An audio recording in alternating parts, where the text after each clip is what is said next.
This video is for the demonstration of the reverse engineering of an optical mouse.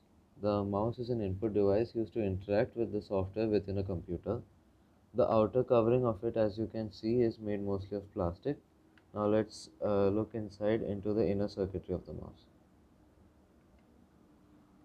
As you can see, there is a circuit board which consists of an LED, a CMOS sensor with a camera underneath it with a optical sense below it, a scroll, a capacitor, some wiring which connects it to the power source. The way that a mouse works is that light rays that are emitted from the LED pass through the optical lens when there is no surface below it. But when we place it onto a surface, some of the light rays pass back into the camera, which is detected by the CMOS sensor, which causes the intensity of the LED's brightness to increase.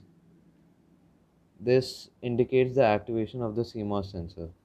When I connect it to a power source, as you can see, the LED is shining, and when I place a surface below it, it shines more brightly. Speaking of the CMOS sensor, it allows the computer to detect the motion of the mouse and correspondingly change the cursor position.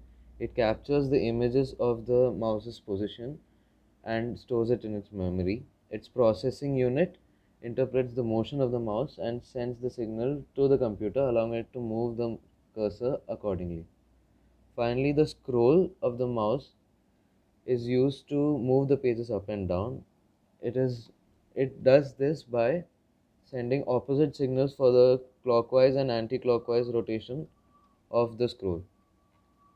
There can be some faultiness that develops within a mouse. As you can see, the problem with this mouse is that there's dust collected around the CMOS sensor, because of which the sensor is unable to capture some of the light beams, which causes the cursor to move in a faulty way.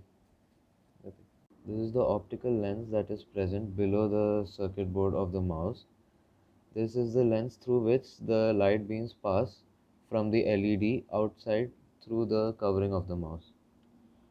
When the light beam passes through the lens and reflects back from the surface, it passes through the lens back into the CMOS sensor, causing it to detect the presence of a surface below it.